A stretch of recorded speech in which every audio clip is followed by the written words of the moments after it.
How are we doing, everyone? Welcome back to a new video.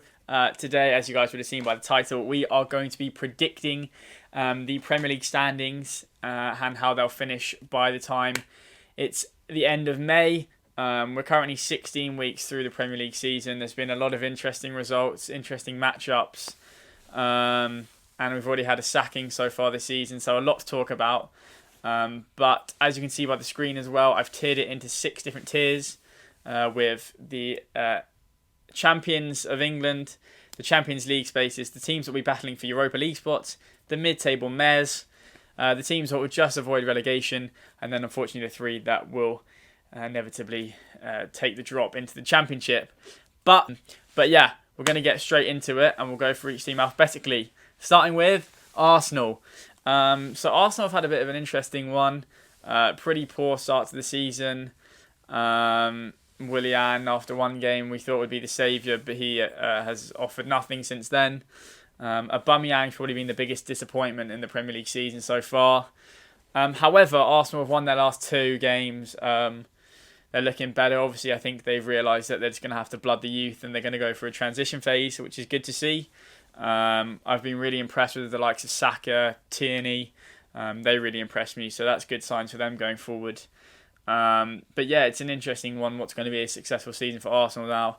I think Arteta's obviously their long-term plan, and he's the guy going forward that they want to use. So that's Arsenal's future. They have made the round of 32 in the Europa League as well, so at least they've got a bit of a competition to have a potential run in. But for me, they're currently 15th place, and I think the talk of them being in a relegation scrap is just a bit of banter, a bit of people trying to get Arsenal fans to nibble. But I don't think they'll be involved in that. But I also don't really see them finishing in the top half, unfortunately. And so I'm going to put my first team, Arsenal, in the mid-table tier of 9 to 13. Then we move on to Villa, the boys. Speaking of Christmas presents, got another Christmas present here. We've got my sort of retro Villa. This is the shirt that we wore in the 1982 Champions League final, or the European Champions Cup as it was called then. And we beat Bayern Munich 1-0, Peter with. But yeah, we've had an unbelievable season so far, currently sitting in 5th.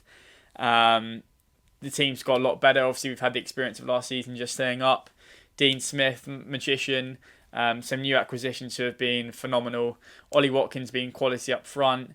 Emi Martinez has got the Golden Glove in the Premier League currently. He's had 4 clean sheets in the last 5 games. And yeah, we've been really good. Matty Cash has been quality. Ross Barkley on loan was a great pickup for us. And that man, Jack Grealish. Oh, Jack, I love you. For me, personally, the best player in the Premier League so far this season. He's been absolutely quality. Run the show every game we've played. Absolutely dismantled Liverpool in that 7-2 drubbing. And yeah, he's on the top of his game. And if he doesn't play for England in the Euros, then I don't know what I'll do. But yeah, really good start for us. The big thing is this next month coming up, January. Obviously, we've just got a really good draw against Chelsea.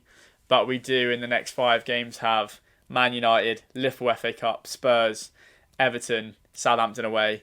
So a huge month for us, just to see really where we're at. But I think we're a good team. I think there's not a lot of teams that are better than us in this league.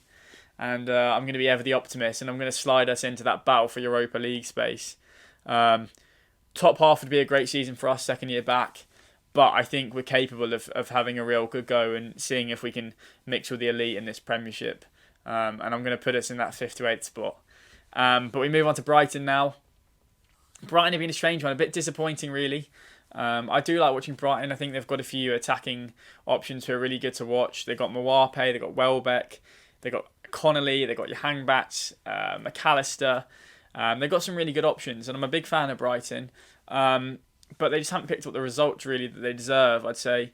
Obviously, we saw right at the start of the season they lost that game to Man U 3-2 in the 100th minute. And it's just been a bit of the story of their season, not being able to get the points on the board. They're currently 17th. And yeah, a bit disappointing for them. I don't think they're maybe that much better than what 17th says. However, I don't think they're a relegation team. I think they're too good to go down. And I think Graham Potter's men will be fine this year. And I'm going to slide them in that avoiding relegation slot. And I think they'll be fine. I think Brighton will live to say another day in the Premier League. And then move on to a very similar team, Burnley, who are currently just one place above Brighton in 16th. Sean Dyche's men had a really slow start, a few injuries, especially defensively to the likes of Tarkowski, put them on the back foot. They won't be able to live up to the classic Burnley name of keeping clean sheets and shutting teams out, but bringing those lads back, Wood and Barnes getting fit again.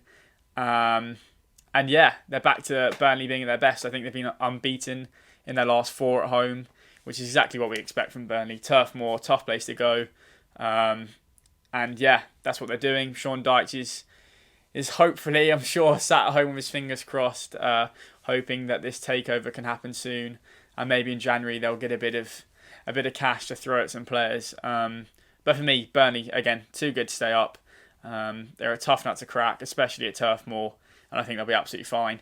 And I think they'll probably be a similar position to where they are now, maybe a little bit higher. So I'm going to put them in the avoiding relegation space, and I think they'll be fine. Then we move on to Chelsea, a very interesting one. Chelsea have been really good. They've obviously a much changed team from last season, brought in a lot of players. They brought in Havertz, Ziyech, Werner, Chilwell, Thiago Silva. I could keep going on, but like I've mentioned, a lot of those names going forward attacking, they've got so many options. Add the likes of Hudson-Odoi, Abraham, Giroud, Mason Mount to that, and it just keeps coming at you. Frank's obviously got a young team which he's building, and a lot of the fans are behind him, which is good to see. Defensively as well, they've looked good. Mendy's been class in between the sticks. Bringing in Thiago Silva, like I just mentioned, has been huge to solidifying that central role in defence. I know they kind of jump back and forth with the likes of Zuma, Rudiger and Christensen to find what that perfect balance was at centre-back, but I think they've got it now. And look, with the quality of players and the amount of money they've spent this season, I think they'll be hoping for Champions League at least. Do I think they'll get it? I don't know. I'm very close between two teams for that 4th spot. So for right now, I'm going to leave Chelsea. I'm going to talk about it when the second team comes around. I'm not sure if they're better than yet. So we'll move on to Crystal Palace. Roy Hodgson's men. I mean, I don't really have a lot to say about Crystal Palace, really. They're Crystal Palace. They win some, they lose some, they draw some. They've not got a lot of quality. Zaha's kind of been their saviour this season. If anything comes from them output-wise, offensively, it's been him. We've seen Benteke get a few goals, which is great to see as a Villa fan. But yeah, I do worry for them a little bit in terms of really having any sort of long-term go forth, because there's a lot of teams which are better than them in the league, and I don't think they're great. And I'm going to put them in the mid-table section because they're not going to go down, they're not going to finish top half, and they're just kind of there. So I'm going to put them in the mid-table slot. Then we move on to Everton. Everton have actually been really, really impressive for me this year. Obviously, Ancelotti's second season in charge at Goodison. He's been able to bring in some players he wanted for his sort of system of football. He got James Rodriguez, he got Allen, he got Doucouré. Some really, really good signings there, and they've all been really good for them. One signing that I didn't just mention there who's really impressed me this season has been Ben Godfrey. I wasn't sure about the £23-25 million price tag that Everton put on him. However, he's completely make-me humble pie. He's been outstanding for them and a really good addition for them in defence. And obviously, can't talk about Everton without talking about that man, Dominic Calvert-Lewin. How good's he been this season? Got his England call-up, which is thoroughly deserved, and it's been a huge part of Everton's success so far this season. I know they're currently sat in the Champions League spots. Do I think they'll finish in the top 4 this year? I don't. I think they'll probably just finish shy of those. But I would be surprised if they're not thereabouts, battling for European football come week 38 of the Premier League. So I'm going to slip them in the battle for Europa League, 5th to 8th with the Villa boys. Then we come on to Fulham. Scott Parker's men. Interesting one for Fulham, obviously. First year back, it's always going to be tough. They had a really poor start, but they've actually drawn their last 4 games and been impressive that they've been able to grind out results. Scott Parker's made it harder for teams to score against them, which is good because defensively I'm still not 100% sure on them.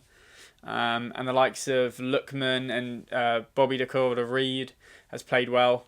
If they could just get Mitrovic finding his goal scoring form again, that would be huge for them come the second half of the season. But I think they'll struggle, unfortunately. I just think out of the teams around them. I'm not sure if they're better than them. I hope I'm wrong because I do like Fulham and I do really want to have an away day at Craven Cottage. But I'm going to put them in the drop zone, unfortunately. Sorry, guys. But what I will say is, out of the three teams that I've put here, Fulham would be my most likely to avoid the drop. And so I'll put them as the 18th sort of place. Then we move on to Leeds. As you guys will know, I'm not the biggest Leeds fan. Obviously had a bit of controversy on their Twitter today that's come out, which is not added to the outside perspective of Leeds Football Club. But the one thing we can't say is that they haven't been impressive and entertaining to watch this season, because that's exactly what they've been. Patrick Bamford has been very good for them, scored a lot of goals. So I hold my hands up. Fair play to him. Jack Harrison's impressed me every time I've watched Leeds. Rafinha looks like a really, really good addition. He's been quality. And yeah, I really like Meslier as well in goal. I think he's made some good stops for them. And like I said, they've probably been the team to watch so far this season. Always entertaining, going forward, fast pace, and they have the capability of tearing teams apart, which is great to watch. Defensively, still think they've got a few frailties to sort out. But for me, I'm going to put them in the mid-table section. I think year one, if you offered Leeds sort of 11th, 12th, they would have absolutely bitten your hand off for it. So I'm going to put them in there, and I have to just say completely fair play to Leeds and what they're doing, and congrats to them. Then we move on to the Foxes. Leicester City, they've had a really, really good start to the season. In that top four, Brendan Rodgers' men doing very well. And yeah, Jamie Vardy continues his goal scoring form. What a unbelievable striker he is. Obviously a shame he won't wear an England shirt again, but yeah, he's amazing, unreal. The likes of Maddison coming back and getting a bit of fitness is key for them. Indeed, he's been crucial in that central midfield role. When he's been injured, it's been a bit of an issue, because I don't think Mendy's just got the quality of Ndidi. Fofana's been a really good addition. I've liked him a lot.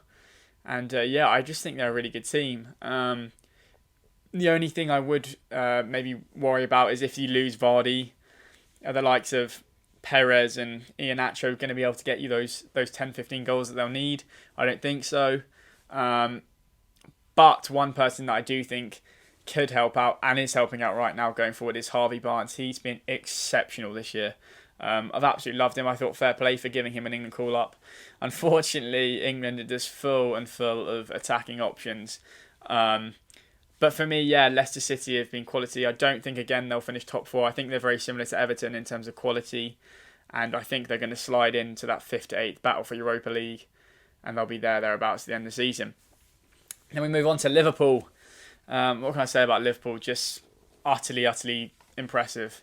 Top of the league by 2 points. They've had a lot of injuries. We've heard Jurgen Klopp complain every time on BT Sport. But look, completely fair play to them.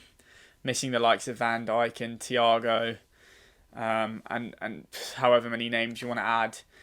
They've done their job. They're still top of the league. And yeah, I mean, they're through to the Champions League knockout stages.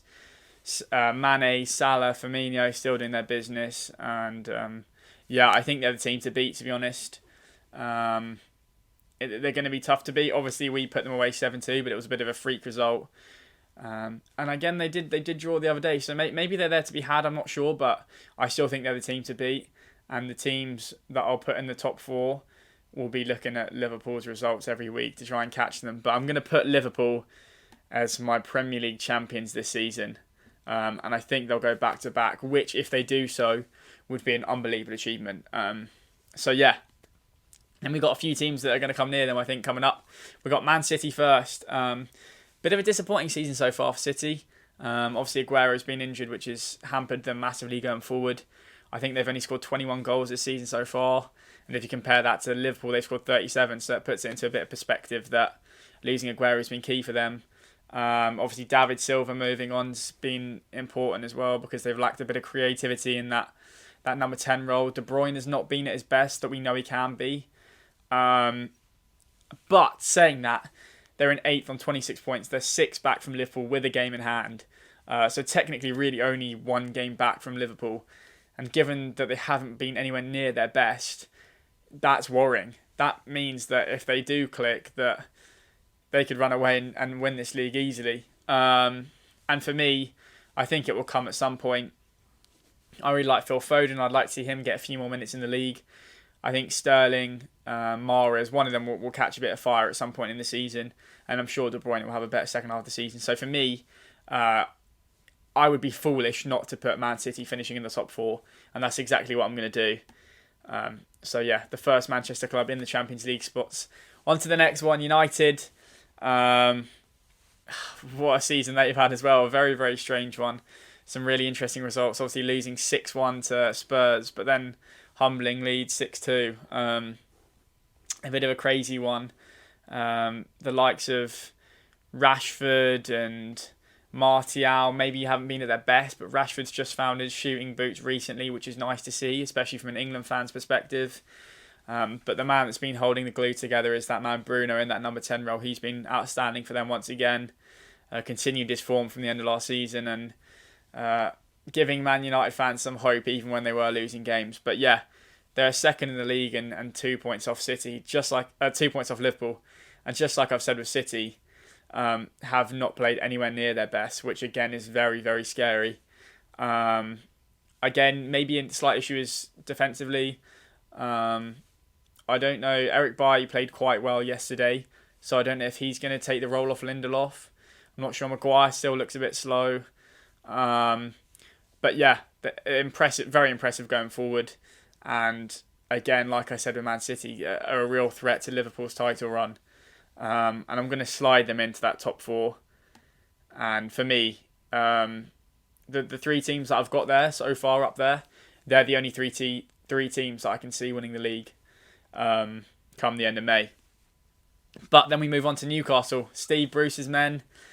And I mean, very much like Crystal Palace for me. They don't do a lot wrong, but they don't do a lot right. They're not amazing. They don't have a lot of quality. Callum Wilson's been a huge addition for them. Obviously got some key goals and some key games for them to get them over the line. But yeah, I mean, not a lot to be said for Newcastle, really. I don't think, again, they're a top half team, but I don't see them being anywhere near the drop zone come the end of the season. So I'm going to slap them in the mid-table section. Then we have Sheffield United, the Blades. And this is going to hurt to say because I really like Sheffield United. I'm a big Blades fan. I really, really like Chris Wilder. But 2 points from 16 games, it just speaks for itself, doesn't it? 8 goals in the league. They signed Ryan Brewster for 30 million or whatever it was, and he's done nothing. But yeah, 8 goals in 16 games is just not going to keep you in this league, unfortunately. Unless they somehow splash some more cash out in January for another striker. Maybe they've got some chance. But honestly, I just can't see that happening. And they're going to have to join Fulham in my drop zone, unfortunately. I think they'll be in the Championship next year, which is a real shame. But hopefully when this COVID pass is over, they can get fans back in Bramall Lane, then their stay in the Championship will be short and they'll be back in the Prem. But unfortunately for me, they'll be hitting the drop. Then we've got Southampton. A very interesting season from them. Very successful start to the season for them. Hasenhüttl's men have started well. The likes of Ings and Vestergaard have been really instrumental in that success. Unfortunately, both have had injuries recently, which has led to a little bit of slip in form. But other players have stepped up as well. Che Adams has looked good. Armstrong, Gineppo. James Ward-Prowse, I mean, he's really unfortunate not to be in an England setup. Again, it's an era of English football where we've got a lot of good talent. But he's been exceptional. Obviously, he put 2 free kicks past us when they beat us. But yeah, again, like I said, defensively, Vestergaard's been key. But the likes of Bednarak and Walker-Peters have played really, really well. McCarthy's been solid between the posts as well. And I think they're really worth their 9th position so far. And I think that's probably where they'll finish around. I don't know if they'll be fighting for Europe, maybe about, but I think they'll miss out. And I think they'll be in that mid-table slot. So I'm going to put them in 9th. So I'll put them right at the upper end of the mid-table positioning. Right, you'll probably have guessed who I was talking about when I was talking about Chelsea fighting with the top 4 with someone, who it is, and it's Spurs. A really interesting season from Spurs so far. Mourinho, masterclass in a lot of games.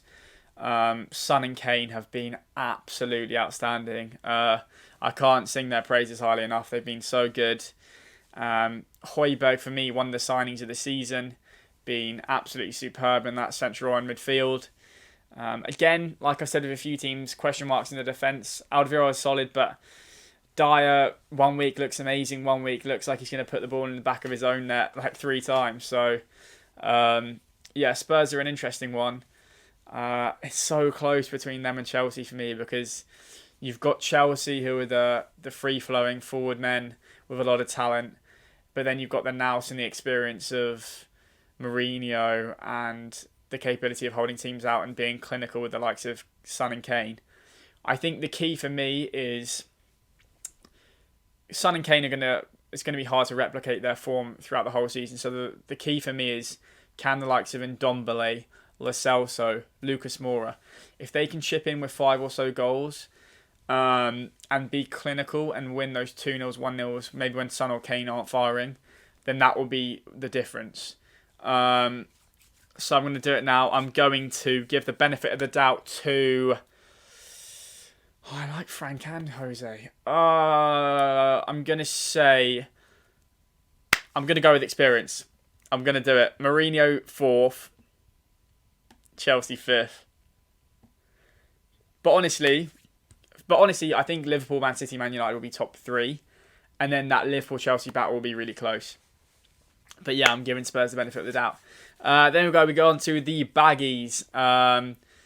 Honestly, I hope they get relegated. And for the sake of sacking Slaven Bilic, how can you sack a man that early? They've just got a huge point against West Brom. And then did it against Liverpool, obviously, with Allardyce. But, I mean, they had the capabilities before he got there. Just beyond me, to be honest. They've not got a lot of talent, but I don't know what a new man's going to fix. I mean, they've got... Going forward, they look okay. They've got the likes of Pereira, Diangana, and Carlin Grant. They just got to be a little bit more clinical. Even that game against Liverpool the other day, they had chances to win it. They just didn't put the ball in the back of the net. But yeah, I do worry for West Brom. Sam Johnson's kept them in a lot of games. Jai's been rock at the back. But at the end of the day, they've got to win games. If you want to stay in this league, you've got to win games of football. You can't just rely on draws. And unfortunately for me, I've got them finishing in the drop zone as well. Which is unfortunate, but Villa are the best team in the West Midlands, so West Brom are going to have to enjoy Championship football once again. Then we move on to West Ham. David Moyes' men. What do I think about West Ham? Interesting, because I do like West Ham. I think they've got a lot of talent. Obviously, they have Antonio and Haller, who have both played minutes in that number 9 role due to injuries. But they've got the likes of Yarmolenko, Lanzini, Fornals, Benrahma. But the main man who has been really impressive for me this year going forward has been Jared Bowen. He's been absolute quality. I liked him ever since I saw him in the Championship with Hull, and he's been amazing for West Ham. He played really well against us actually as well, so he's been really good for them. Declan Rice and Souček in the middle have been quality. But I just want to see those two. I do not want to see Mark Noble playing there. So please, Moyes, stop picking him. But yeah, for me, West Ham will be fine. And they'll be in that mid-table slot. And I've just realised while I'm saying that, I've put too many teams in the mid-table slot. And I know where my next team's going. So Crystal Palace and Newcastle are going to take the hit and slot down one. When I say avoiding relegation, though, I don't think they'll be in the battle. I think it'll probably be between the bottom 5 I've got, so Burnley and Brighton and the drop zone teams. And so not a massive surprise where this next team, Wolves, are going. They're going to slide straight into the mid-table section. Losing Raul Jimenez has been a big blow for them. They lack a lot of potency going forward now. Fabio Silva's the main man now, holding the flag high for Wolves, and he's only 19 years of age. So a lot of pressure on him. Podence and Neto have been really good. Obviously, we haven't seen a lot of minutes from Adama Traore. But yeah, I think Wolves still tough to beat. I really like the movement of Roman Saiz into the central defensive role alongside Kilman and Cody. But yeah, not a lot of goals, not a lot of threat going forward. Just a mid-table season for me for Wolves, which, given 3 or 4 years ago they were in the Championship, that's a good season for them. And get Raul Jimenez fit, or maybe even potentially get another striker in January or the summer. They'll be able to be another team looking for Europe in the future. But for me, Wolves are going to slot into that mid-table ahead of Leeds. I'll put them just ahead of Leeds. But yeah, there it is. I've done my 6 tiers. Quickly just run through them to finish off. Got Liverpool winning the league. Got the 2 clubs from Manchester finishing in that top 4. Spurs just sneaking into the Champions League spaces, but do not think that will be done easily. I think that will come down to the last day or last week maybe. Then we got Chelsea in 5th. And then I've kind of got Leicester, Everton and Villa all fighting for those Europa League spots, depending on how many we get on the FA Cup winners and League Cup winners. Then we've got a block of about 7, I'd say, Newcastle and Palace with the others in that sort of mid-table. Burnley and Brighton will be in a scrap, but they'll stay up. And then for me, the 3 going down are Fulham, the Baggies and the Blades. But that's it for this video, guys. Let me know what you guys think about my predictions. If my Villa bias has put us way too high, we'll see come the end of May. But thanks a lot anyway. I hope you guys have enjoyed the new setup. I'm enjoying the glow on my face. But yeah, cheers guys. Have a great New Year's and I'll see you soon.